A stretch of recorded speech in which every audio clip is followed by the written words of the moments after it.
Good evening. तो आज हम लेक्चर को आगे कंटिन्यू करते हैं। हम सॉलिड स्टेट चैप्टर 1 पढ़ रहे थे। तो आज आई थिंक इसकी 4th या 5th क्लास है।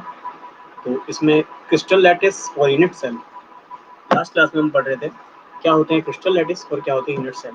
तो मैंने आपको बताया था कि चाहे सॉलिड हो, लिक्विड हो, गैस हो, सभी के अंदर पार्टिकल्स प्रेजेंट होते हैं।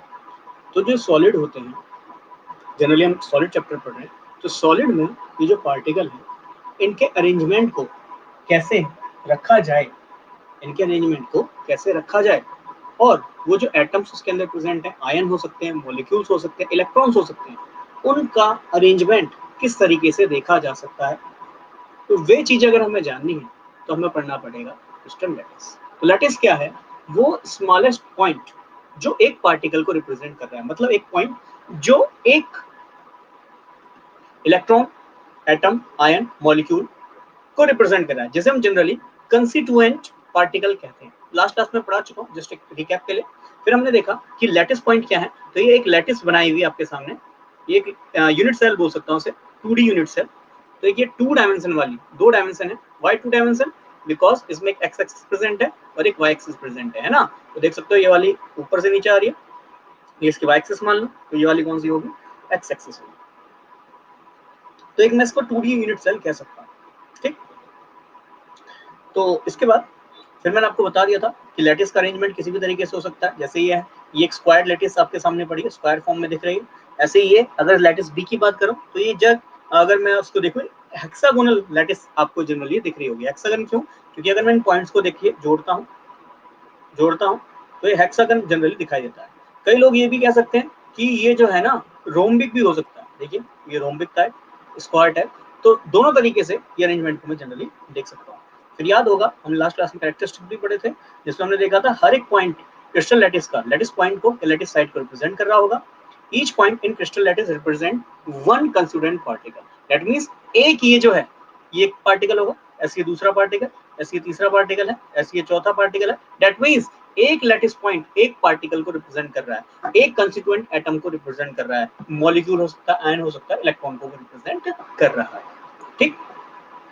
तो दुनिया भर की आपको जो है यहाँ पे लैटिस देखने को मिलेंगी। जैसे 60 डिग्री पे अलाइंड है, दैट मींस यहाँ पे ये जो लैटिस है, इनके बीच में जो एंगल है वो 60 डिग्री का बन रहा होगा, ठीक।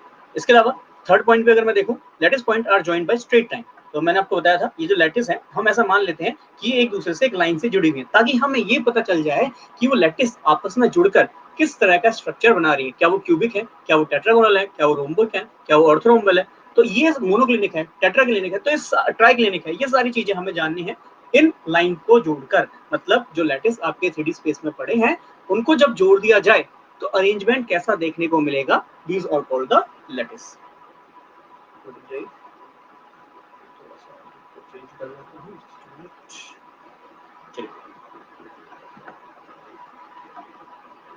तो हमने देखा अरेंजमेंट, एटम्स जो दिए गए हैं लैटिस पॉइंट पे, अगर मैं इनको एक लाइन से, इमेजिनरी लाइन है, उस इमेज लाइन से ज्वाइन करता हूं, तो मे बी वो 60 डिग्री पे हो, मे बी वो 90 डिग्री पे हो, मे बी इस शेप में हो, मे बी मतलब ये अरेंजमेंट किस तरीके से दिखेगा जब उन लाइन को, स्ट्रेट लाइन को मैं जोड़ दूंगा, ठीक। ऐसा नहीं कि जिगजैग जोड़ना है, स्ट्रेट लाइन में आपको जोड़ना है, देखना है कि उससे कैसी लैटिस आपको मिलेगी। फिर याद होगा उसके बाद मैंने आपको यूनिट सेल का कांसेप्ट बताया था।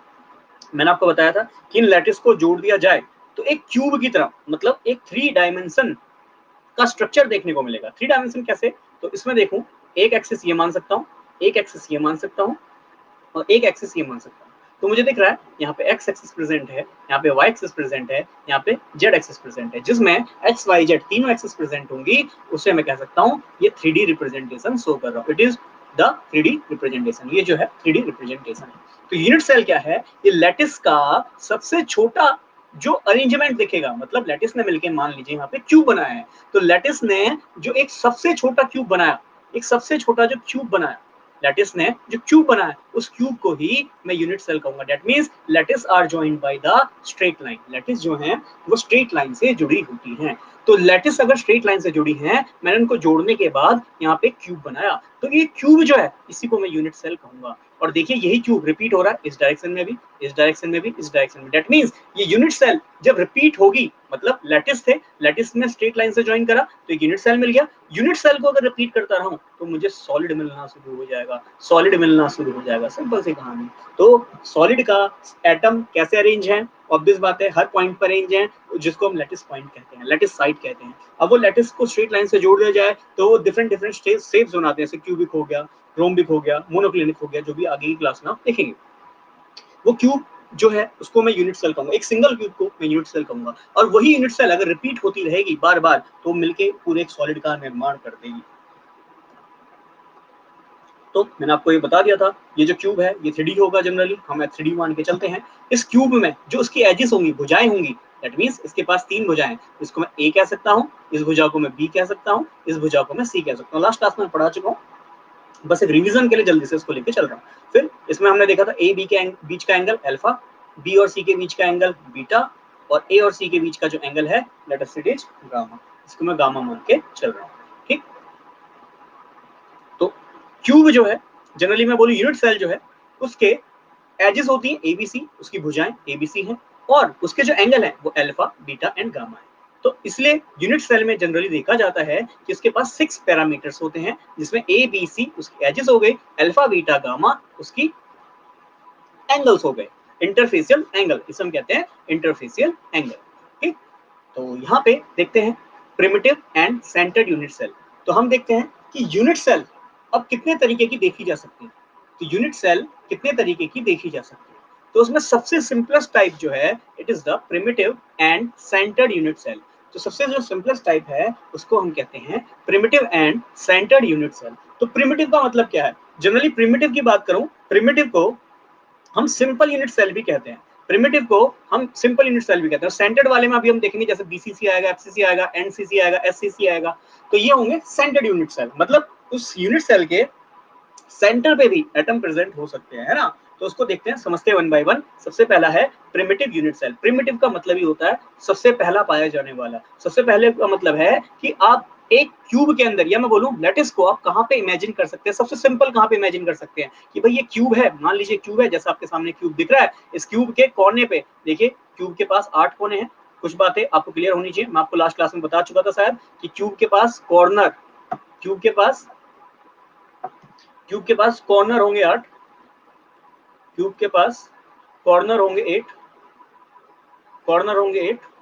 ठीक, बनाया था एक क्यूब और उसमें कॉर्नर देखते हैं, 8 कॉर्नर आपको ध्यान में रखना है। ठीक, थोड़ा सा एक क्यूब गंदा सा बनाया, बस इसको इमेजिन करिए, ये कॉर्नर हो गया, ये दूसरा, ये तीसरा, fourth, fifth corner, it is the sixth corner, और ये इसका 7th कॉर्नर हो गया, और ये इसका 8th कॉर्नर हो गया। तो क्यूब के पास 8 कोने, क्यूब के पास 8 कोने हैं। फेसेस कितने हैं? तो मैंने लास्ट क्लास में बताया था, याद होगा, लेफ्ट, ये राइट, ये टॉप वाला फेस, ये बॉटम वाला फेस, ये फ्रंट जो आपको आगे से दिखेगा, और ये बैक। तो फेस कितने हो गए?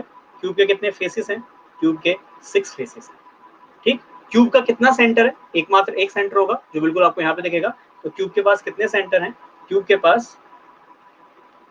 पास केवल एक सेंटर, ओनली वन सेंटर। इसके बाद क्यूब के पास कितनी एजेस हैं? तो गिन लीजिए, इसके पास 12 एजेस बैठेंगी, 1 2 3 4 5, ठीक है ना, 5, ये 6 7 8 9 10 11 12, ठीक है, 12 इसके पास एजेस बैठेंगी। एजेस कितनी होंगी? 12 इस पे भुजाएं होंगी। ठीक, तो ये बातें आपको ध्यान रखनी है क्यूब के लिए। कॉर्नर कितने? 8, फेस कितने? 6, सेंटर कितना? 1, एज कितने? 12। ठीक, तो हमने ये मान के चल रहे,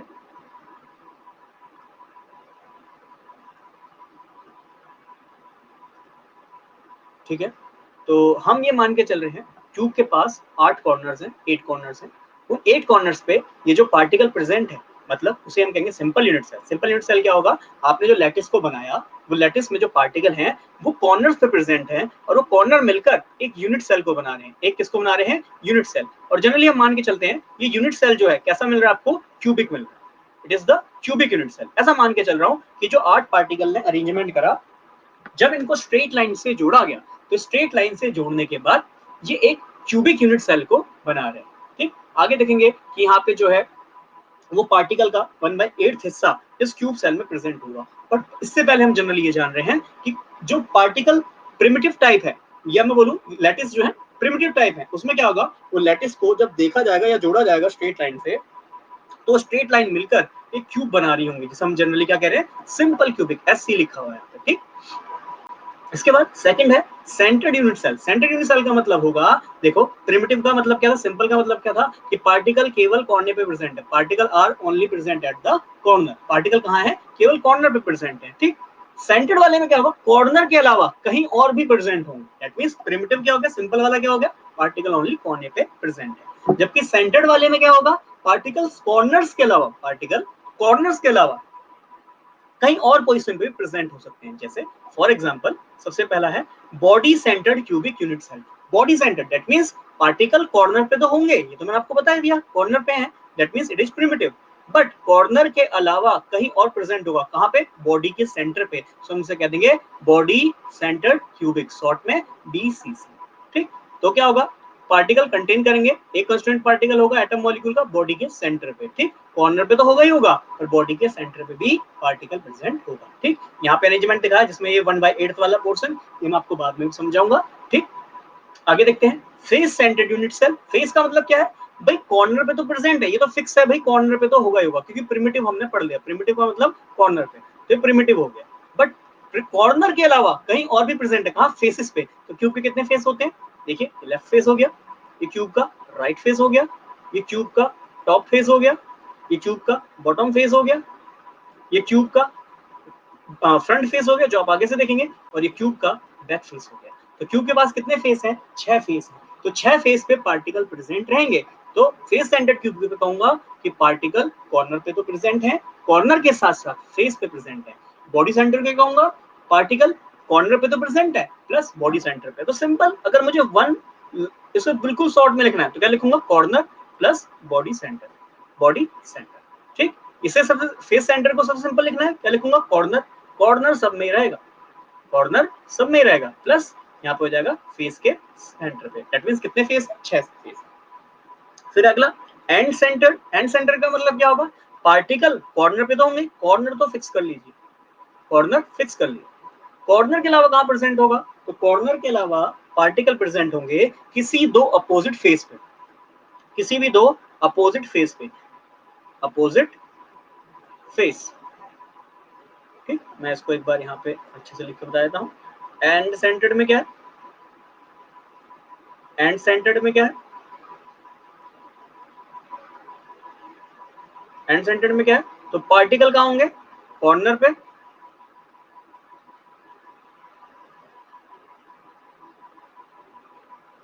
प्लस अपोजिट फेस,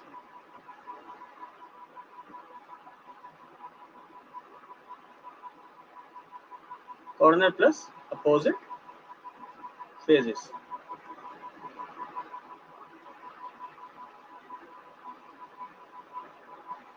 ठीक है ना, कॉर्नर प्लस अपोजिट फेसेस। तो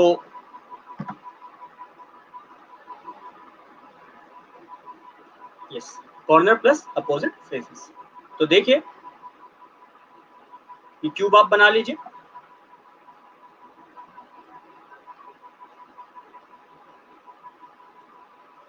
यह क्यूब। ठीक, इसके कॉर्नर पे 8 कॉर्नर है, इस पे ये 4 कॉर्नर हो गए ऊपर, ऐसे ही 4 कॉर्नर आपको नीचे दिखेंगे। ठीक है ना, इसके बाद कोई भी दो अपोजिट फेज आप ले सकते हैं। मान लीजिए पार्टिकल यहाँ प्रेजेंट है, तो इसके जस्ट अपोजिट वाले पे, यहाँ पे एट ए टाइम एक क्यूब पे एक ही बनाना। अगर आप टॉप वाला और ये बॉटम वाला फेस दे रहे हैं तो अपोजिट फेस टॉप बॉटम ही रखिए। फिर अगर आपको फ्रंट या लेफ्ट और राइट पे दिखाना है तो उसको अलग से क्यूब बनाइए, एक क्यूब और बनाइए और उसके लेफ्ट और राइट पे आप रख के बता दीजिए। तो it is the end centre. ये कैसा रहेगा, एंड सेंटर, एक पार्टिकल, दूसरा पार्टिकल, तीसरा पार्टिकल, ये चौथा, ये पांचवा, छठा, सातवां और आठवां पार्टिकल, 8 पार्टिकल। ठीक, अब आपको रखना एक लेफ्ट पे रख लीजिए, एक राइट पे। ठीक, सो it is the end centre. मतलब पार्टिकल जब भी होंगे कॉर्नर प्लस अपोजिट फेस, कोई भी अपोजिट फेस आप ले सकते हैं। ऐसे फ्रंट टॉप बॉटम हो गया, लेफ्ट राइट हो गया, फ्रंट बैक रह गया, आप एक और डायग्राम बना के फ्रंट और बैक भी बना सकते हैं। तीनों डायग्राम आप बनाइए, ये आपका HW है, और बना के मुझे सेंड भी करें, ठीक है जी, बना के आप मुझे ये सेंड भी करेंगे। अब ऐसे ही एक और टाइप समझ लेते हैं। देखिए यहाँ पे एनसीईआरटी में केवल 3 ही टाइप दी है ना। पहला है बॉडी सेंटर्ड, दूसरा है फेस सेंटर्ड, तीसरा है एंड सेंटर्ड। एक और होता है जिसे हम कहते हैं edge centred, EDG, edge. Edge का मतलब भुजाएं, क्यूब पे कितनी भुजाएं होती हैं? 12 भुजाएं होती है ना। तो edge centred, edge centred cubic, ये एनसीईआरटी में नहीं दिया, ठीक, एज सेंटर्ड क्यूबिक, बट आप इसको भी पढ़ लीजिए, ठीक, मैं यहाँ पे लिख के बता देता हूँ। हालांकि ये नोट्स में भी हाँ नहीं टाइप्ड है, बट समझ लीजिए। अच्छा, मैं एज सेंटर लिखना भूल गया, एज सेंटर्ड, एक मिनट बस।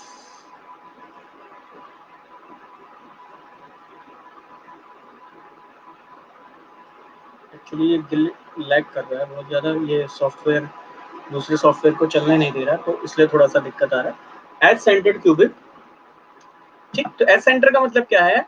पार्टिकल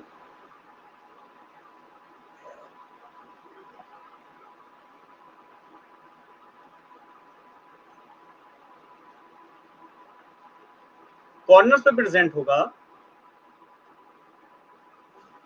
ये आप कॉर्नर पे बनाइए, ठीक। इसके अलावा जितनी एजेस हैं उन एजेस पे भी होगा, तो कॉर्नर प्लस एजेस, इसको भी आप नोट्स में लिख सकते हैं अपने। क्या लिखेंगे? कॉर्नर पे होगा पार्टिकल प्लस एजेस पे, कॉर्नर प्लस एजेस, ठीक है। तो बनाइए, एजेस कहाँ है इसकी, ये इसको आप देख सकते हैं, इसके पास ये इसकी एक एज है, ये दूसरी, सिमिलरली ये तीसरी एज, ये फोर्थ एज, 4 एज हो गई, पांचवी एज ये वाली, sixth edge, it is the seventh edge, ये वाली 8th हो गई, ये वाली 9th हो गई, ठीक, ये वाली 10th हो गई, यहाँ पार्टिकल, और 11th एंड कौन सा छूट गया? कोई भी नहीं छूटा, मैंने गिनती में थोड़ा सा गड़बड़ कर दिया ना, कोई सा भी एज नहीं छूटा। तो 12 एजेस हैं क्यूब की, 12 एजेस पे पार्टिकल गोल बना लीजिएगा। एक्चुअली ये सॉफ्टवेयर थोड़ा यहाँ पे ग्लिच कर रहा है, इसलिए सर्कल बनाने में मुझे प्रॉब्लम होती है, ठीक। तो आप समझ जाइए कहाँ पे है, एज के कॉर्नर्स पे है, मतलब जनरल क्यूब के कॉर्नर पे है, और एजेस पे है, so it is called the edge centre, इसलिए इसको क्या कहा जा रहा है? एज सेंटर क्यूबिक कहा जा रहा है। चलिए आगे देखते हैं। अब ये जो यूनिट सेल है, हमने देखा यूनिट सेल दो तरीके की हो गई, यूनिट सेल दो तरीके की हो गई, एक हो गई सिंपल यूनिट सेल, एक हो गई सिंपल यूनिट सेल, जिसको हमने बेसिकली कहा primitive type. Simple unit cell primitive type, जहां पे पार्टिकल ओनली कॉर्नर पे प्रेजेंट है।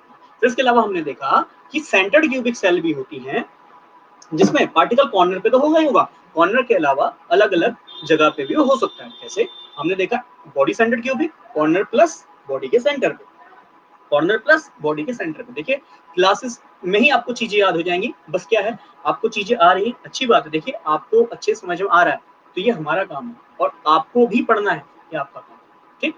तो प्लीज पढ़िए भी, रिवाइज भी करिए। क्वेश्चंस आपको देता हूँ, क्वेश्चंस मुझे बहुत ही कम बच्चे सेंड करके देते हैं। देखिए ऐसा मत करिए, आपको अगर समझ में आ रहा है, क्लास आप ले रहे हैं, तो क्वेश्चंस के आंसर भी सेंड करिए। जितना प्रैक्टिस यहाँ करके जाएंगे एग्जाम में, उतनी ही आपको कम दिक्कतें होंगी। देखो आपको ही करना है और आपको ही आंसर करना है, ठीक। तो यहाँ पे body centre, corner plus body का सेंटर, ठीक। आगे देखता हूँ एंड सेंटर्ड में। एंड सेंटर्ड में क्या होगा? पार्टिकल जो होंगे कहाँ होंगे? अपोजिट फेजेस पे होंगे, ठीक, मैंने आपको बताया था, और बॉडी के कॉर्नर पे होंगे। फिर आई फेस सेंटर पे कॉर्नर प्लस ऑल फेजेस, ठीक। ऐसे एज सेंटर बताया, कॉर्नर प्लस एजेस पे, ठीक।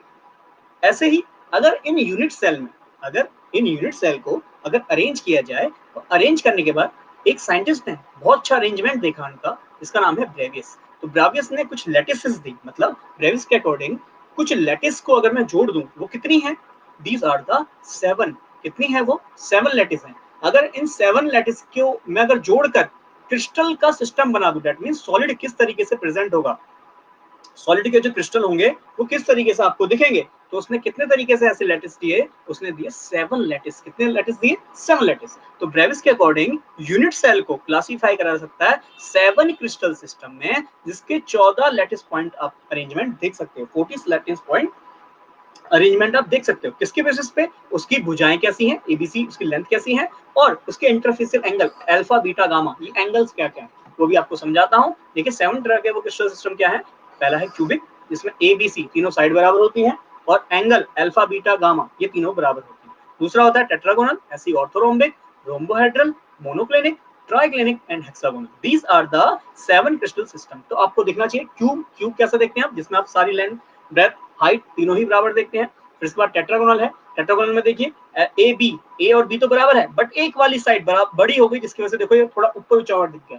ऑर्थोरोम्बिक में कोई भी साइड बराबर नहीं, ना ए बी के बराबर है ना बी सी के बराबर है। ऐसी रोम्बोहेड्रल में ए बी सी तीनों बराबर हैं बट एंगल 90 के बराबर नहीं, तो देखो झुका हुआ बन गया।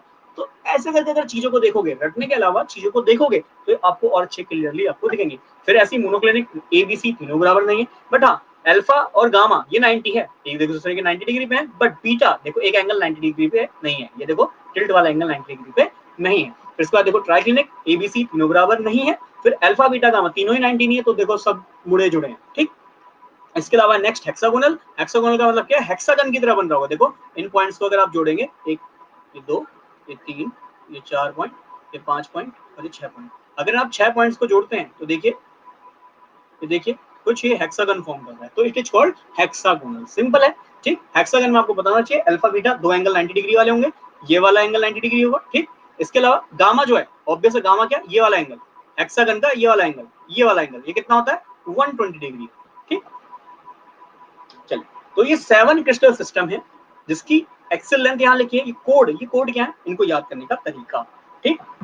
तो उसको याद करने के लिए एक सिंपल सा, एक बहुत सिंपल सा निमोनिक आप याद कर सकते हो। It is cute our mother, ठीक है ना। तो क्यूट अवर मदर, आप इस निमोनिक से इसको लर्न भी कर सकते हो, ठीक है। कैसे, देखो C U is the cubic, C U क्या बना रहा है, क्यूबिक, ठीक। It is the cubic, C U क्या है, क्यूबिक है। फिर टी टी क्या है, देखो अगला टेट्रागोनल, चार्ट में भी आपको दिख रहा होगा, इट इज टेट्रागोनल, ठीक। टेट्रागोनल, हालांकि मैं लिखूंगा नहीं क्योंकि थोड़ा सा मार्कर यहाँ पे डार्क चल रहा है, ठीक। फिर इसके बाद देखो O U, O U R, O U R से आप क्या कर सकते हो, ऑर्थोरोम्बिक, देखो यहाँ टिक करा हुआ है, तो मैं इसके आगे लिख देता हूँ, ये सी यू इसको 1 डाल देता हूँ, टी इसको 2 डाल देता हूँ, फिर ओ यू आर इसको 3rd डाल देता हूँ, तो 1 2 3। तो क्यूट, क्यूट से क्यूट में क्या है, क्यूबिक और टेट्रागोनल। फिर अवर, अवर को आप दे सकते हो ऑर्थोरोम्बिक से। फिर उसके बाद मदर, तो M O, it's called monoclinic, तो इट इज द 4th, ये वाला 4th है। फिर उसके बाद टी, टी इज ट्राइक्लिनिक, देखो इट इज द 5th, यहाँ पे इसके ऊपर लिख देता हूँ 5, यहाँ भी लिख देता हूँ 5, ट्राइक्लिनल 5। फिर इसके बाद H E, H is hexagonal, देखो छठा हेक्सागोनल, ठीक। और आर बचा, ये छठा है और ये आर बचा, it is the 7, it is the 7।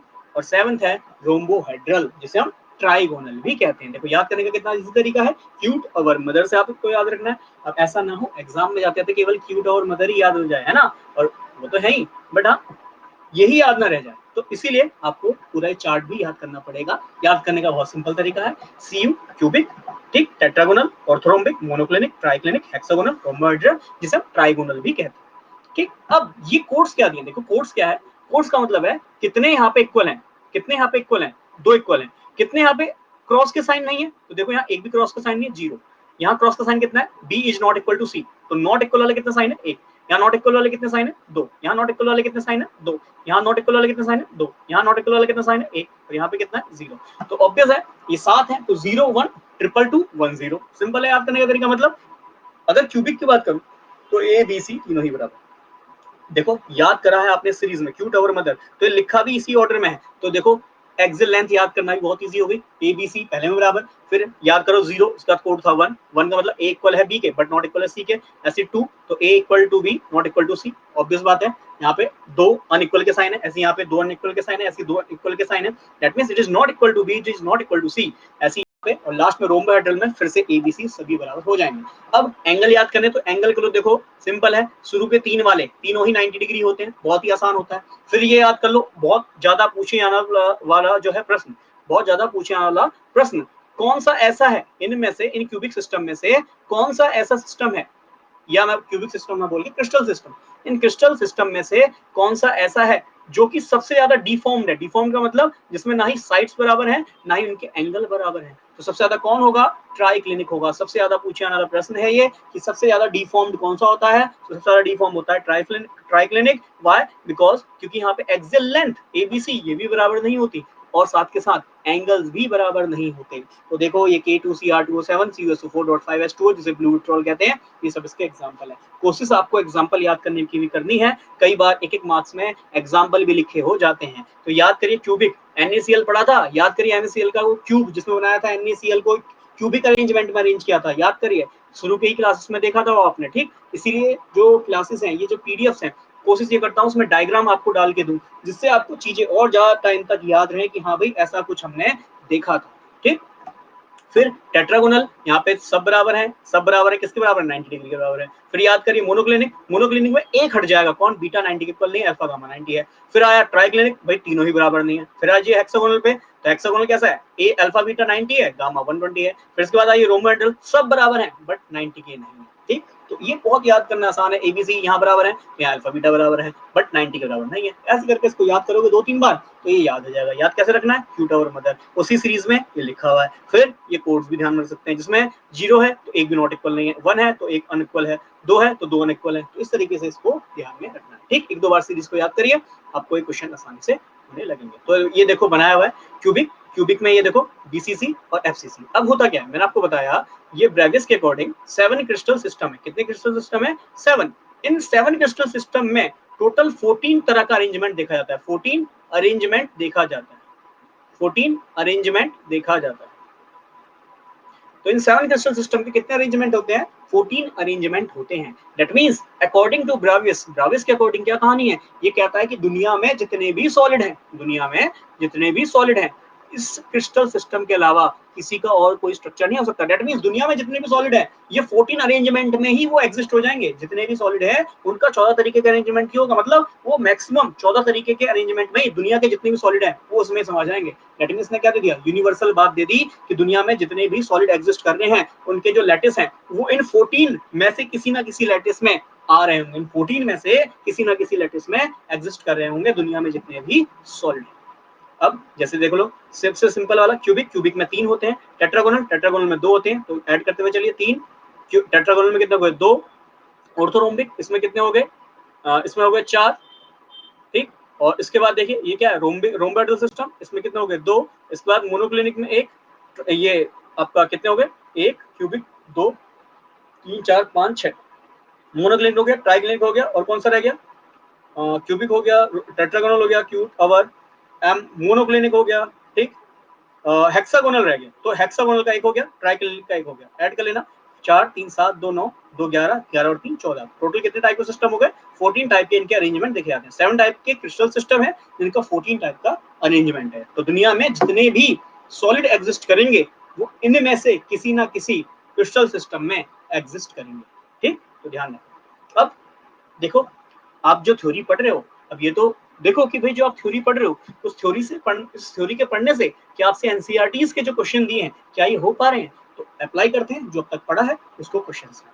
तो मैं आपको क्वेश्चंस में हिंट दे दूंगा क्या लिखना है, और आपको जो क्वेश्चंस हैं इनके आंसर लिख के मुझे सेंड करना होगा और मैं चेक कर लूंगा, ठीक है जी।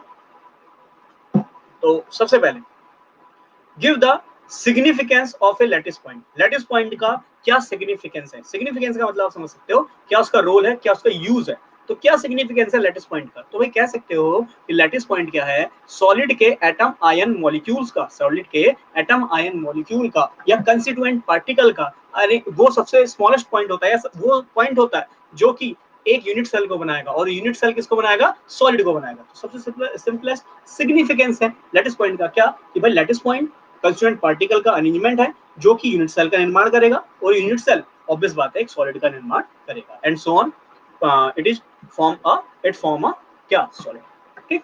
Name the parameter that characterize a unit cell. तो बता ही दिया भाई यूनिट सेल के कैरेक्टर क्या थे, उसकी लेंथ और उसके एंगल, इंटरफेसियल एंगल। तो लेंथ क्या थी? ए बी सी, और इंटरफेसियल एंगल क्या थे? अल्फा बीटा और गामा, ठीक। तो ये आपने देखा।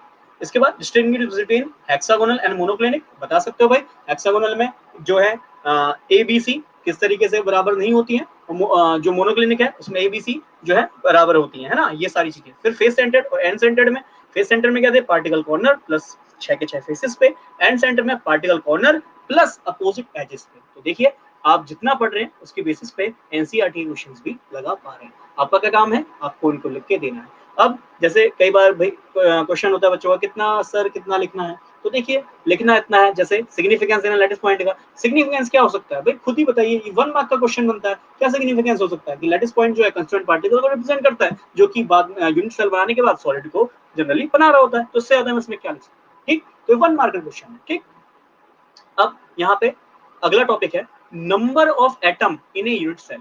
एक यूनिट सेल में कितने एटम प्रेजेंट होते हैं। ठीक, तो सबसे पहले समझते हैं क्रिस्टल लैटिस बहुत सारे यूनिट सेल से मिलकर बना होता है, जहां पे लैटिस पॉइंट भरा हुआ था, ऑक्यूपाई करा जाता है by one constituent particle. Constituent particle क्या होंगे, एटम, आयन, मॉलिक्यूल, इलेक्ट्रॉन, ये सब मैं कहानी आपको ऑलरेडी कितनी बार बोल चुका हूं। ठीक, तो समझते हैं सबसे पहले ये नंबर ऑफ एटम। देखो एटम्स कैसे होते हैं, तो जनरली हमने बचपन से पढ़ा है, हम एटम को स्पेयर मान के चलते हैं। कैसा मान के चलते हैं, स्पेयर, गोला, नॉट सर्कल। स्पेयर कैसा होता है, 3D डायमेंशन, जैसे कि बॉल। ठीक, तो एक स्पेयर है, एक स्पेयर है, तो स्पेयर को हम एज ए पार्टिकल मान लेते हैं। पार्टिकल का मतलब एटम है। तो याद करो क्लास 1 जहां पे मैंने आपको बताया था मैटर के बारे में, इसलिए मैंने क्लास टॉपिक शुरू ही मैटर से करा था। मैटर क्यों बताया था, ऐसी कोई भी चीज जिसका कुछ मास हो और वो कुछ जगह घेर रही हो, तो वो क्या है, ऑब्वियस बात है आपका मैटर है। तो मैटर क्या हो सकता है, पार्टिकल भी हो सकता है, एटम भी हो सकता है। क्यों, क्योंकि दोनों का ही मास है और वो कुछ ना कुछ जगह घेरती हैं। तो मैं एटम को या तो पार्टिकल बोलूंगा, पार्टिकल का मतलब कॉमन अंडरस्टैंडिंग आप खुद ही रखना कि मैं एटम की ही बात कर रहा हूँ। तो एटम है, कैसा होता है एटम, स्पेयर, गोल। एटम एज ए पार्टिकल, मतलब एटम को अगर पार्टिकल मान रहा हूं तो खुद में एक पार्टिकल है। अगर मान लीजिए इस एटम को मैं दो पार्ट में बांट दूं, ये देखो एटम को काटा, दो पार्ट में बढ़ गया, मतलब एटम स्पेयर था, स्पेयर का आधा हेमिस्फीयर। दैट मींस आपने इस एटम को दो पार्ट में काट दिया। एक हाफ वाला पार्ट ये है इस एटम का और एक हाफ पार्ट ये है इस एटम का। तो एटम को आपने दो हाफ्स में बांट दिया, दो हेमिस्फीयर में बांट दिया, ध्यान रखना। ठीक, अब इसके बाद अगर 1/4 करना आपको उस एटम का, तो भैया ये स्पेयर था, आधा कर दिया हेमिस्फीयर, और इसको भी आधा कर दूं, इसको भी आधा कर दूं, ये इसको भी आधा कर दूं, तो आधा करने के बाद जो मिला वो 1/4 मिल गया स्पेयर। ठीक, अब इसके बाद आगे देखिए, अगर मुझे स्पेयर का 1/8 करना है, मतलब ये जो 1/4 था इसका भी आधा करना है। भाई 1/4 का आधा ही 1/4 का आधा ही 1/8 होता है, ठीक है ना। तो आपने स्पेयर लिया, स्पेयर का आधा किया 1/2, उसका भी आधा करा 1/4, उसका भी आधा करा 1/8। तो ये 1/8 है। देखो 1/8 कैसा है, इसको एक आपको ये मैथमेटिकल ओरिएंटेशन से इसको रिप्रेजेंट करने की कोशिश करिए, जिससे आइडिया आपको क्लियर हो जाए। ये 1/8 है, ये 1/8 है। देखो ऐसे जुड़ रहा है, ऐसे जुड़ रहा है और ऐसे जुड़ रहा है। ठीक, लास्ट क्लास में भी शायद मैंने आपको बताया था। ठीक, तो ये एटम जो है इसका ये 1/8 हिस्सा है, एटम का 1/8 हिस्सा है, तो उसको आपको ध्यान में रखना है। और इसी के ध्यान में रखने से हमें समझ में आएगा कि कितने पार्टिकल प्रेजेंट हैं एक यूनिट सेल के अंदर। एक यूनिट सेल के अंदर कितने पार्टिकल प्रेजेंट है। जैसे सबसे पहला नंबर ऑफ एटम की बात करें तो उसमें सबसे पहला प्रिमिटिव क्यूबिक यूनिट सेल, जिसे हम सबसे सिंपल यूनिट सेल भी कहते हैं। तो अभी हमने देखा प्रिमिटिव क्यूबिक यूनिट सेल, ये सिंपल यूनिट सेल में पार्टिकल जो होते हैं वो कॉर्नर पे प्रेजेंट होते हैं। अभी थोड़ी देर पहले हमने समझा पार्टिकल जो हैं वो कॉर्नर पे प्रेजेंट होते हैं। ये देखो बनाए हुए हैं, 8 कोने हैं, 8 कोने पे पार्टिकल प्रेजेंट है, ठीक है ना। तो क्यूब पे कितने कोने होते हैं, 8 कोने होते हैं, कोने 8, तो पार्टिकल कैसे प्रेजेंट होंगे, अब उनको जनरली देखने की कोशिश करते हैं। तो देखो कोने 8 हैं, तो एक पार्टिकल जो होता है, एक पार्टिकल जो होता है, आपने देखा एक पार्टिकल एज ए स्पेयर, एक particle as a sphere, sphere का आधा हेमिस्फीयर, हेमिस्फीयर का 1/4, हेमिस्फीयर का 1/8।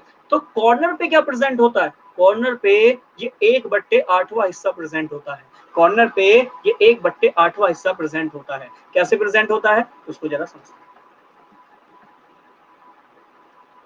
देखिए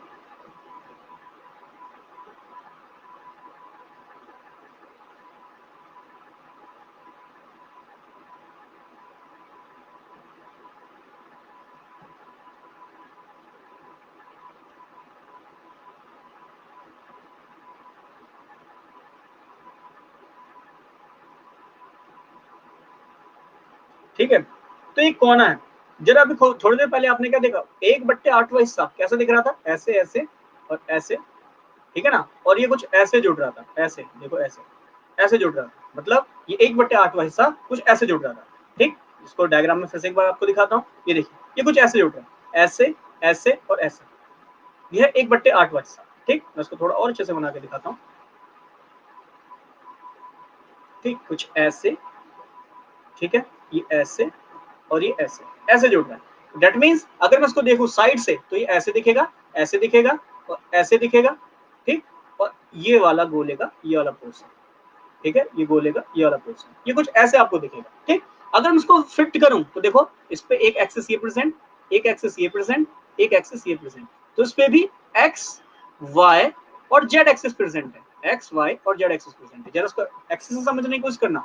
सिमिलरली अगर मैं यहाँ पे देखूं तो इस पे ये वाली एक्स एक्सिस मान लो, लेट अस से इट इज एक्स एक्सिस, और ये वाली जो एक्सिस है इसे मैं वाई एक्सिस मान लूं, और ये वाली जो एक्सिस है लेट अस से इट इज जेड एक्सिस, इसको मैं जेड एक्सिस, ठीक है।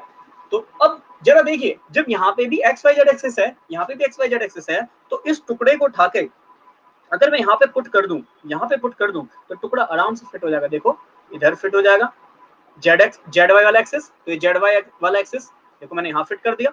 ऐसी है, मतलब है तो पूरा एक टुकड़ा, बट इसको मैं बता रहा हूँ इस तरीके से कि देखो फिर है जेड और एक्स वाला एक्सिस, तो देखो टुकड़े का ये वाला पोर्शन इधर आ गया, और टुकड़े का जो बचा y और x वाला एक्सिस, तो देखिए वो यहाँ पे आके जुड़ गया। दैट मींस एक गोला मैंने यहाँ पे फिट कर दिया, एक गोला मैंने यहाँ पे फिट कर दिया। गोले का कितना 1/8 हिस्सा, गोले का 1/8 हिस्सा, गोले का 1/8 हिस्सा। दैट मींस ये जो कोना है, ये जो कोना है, इसको मैंने कहाँ जोड़ दिया, इस कोने को मैंने कहाँ पे जोड़ दिया, क्यूब के कोने पे जोड़ दिया। देखो ये देखो, ये कोने को जरा अच्छे से देखिए, इस पे वही क्यूब का एक कोना आके मैंने यहाँ जोड़ दिया। ऐसे ही क्यूब का ये कितना हिस्सा जुड़ेगा, ये 1/8 हिस्सा जुड़ पाएगा। खुद ही को कोशिश करके देखना, मैंने आपको लास्ट क्लास में बोला था टमाटर काट के देखिए, टमाटर को पहले हेमिस्फीयर में दो हाफ में काट लीजिए, फिर उसको 1/4 कर दीजिए, फिर उसका 1/2 कर दीजिए। देखिए उसको कि वो क्या दीवार के कोने पे फिट हो रहा है। यस, वो फिट हो जाएगा, वो फिट हो जाएगा। क्यों? क्योंकि दीवार के कोने भी इस तरीके से 3 एक्सिस में बटे हुए हैं। ठीक, तो दीवार के कोने पे फिट हो जाएगा। ठीक, तो यहाँ पे नंबर ऑफ पार्टिकल एक कॉर्नर पे कितने होंगे,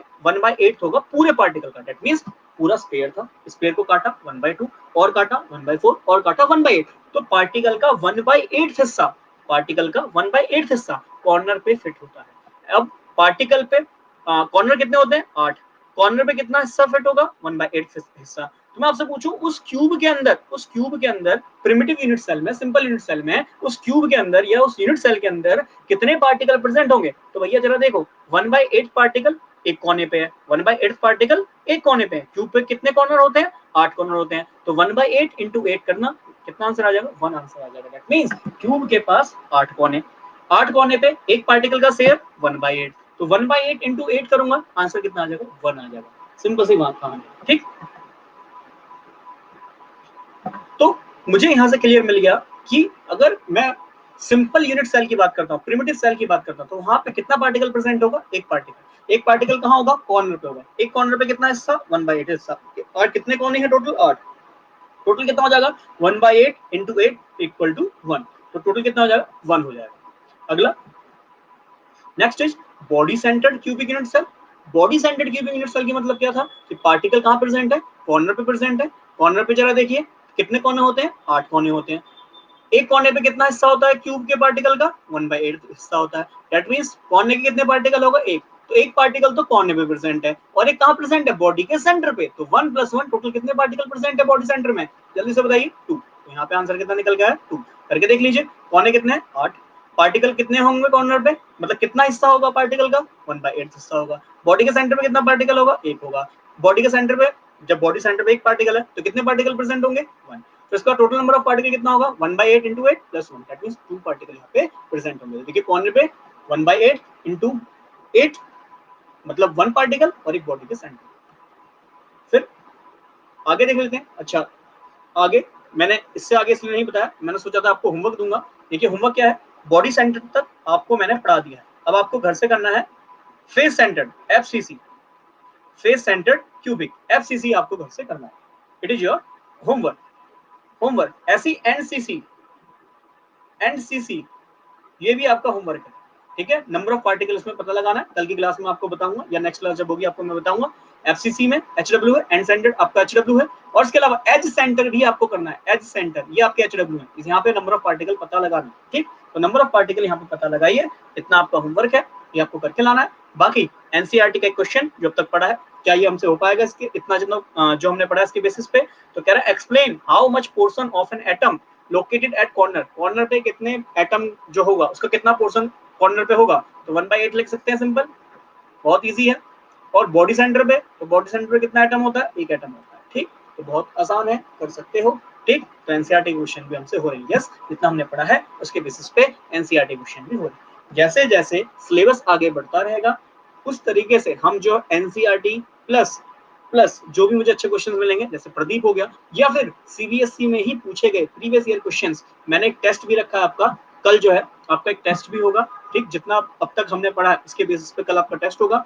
नेक्स्ट क्लास में मैंने आपको बोला है नंबर ऑफ पार्टिकल आपको बताने हैं, ठीक, आपकी मर्जी है, देखिए आप अगर होमवर्क कर लेते हैं तो उसको आप जो है ग्रुप में मुझे शेयर कर सकते हैं, ठीक, व्हाट्सएप पे मुझे आप शेयर कर दीजिए अगर आपने होमवर्क करा है, ठीक, जो नहीं उसी दिन करें, अपना होमवर्क करते रहें और सेंड करते हैं, ठीक। बाकी जो भी डाउट होंगे वो आप क्लास से पहले, क्लास के बाद अपने डाउट्स क्लियर कर लीजिए, ठीक है ना। तो एफसीसी आपको करना है, एनसीसी, एससीसी, ये आपका होमवर्क है, यहाँ पे नंबर ऑफ पार्टिकल आपको पता लगाने का।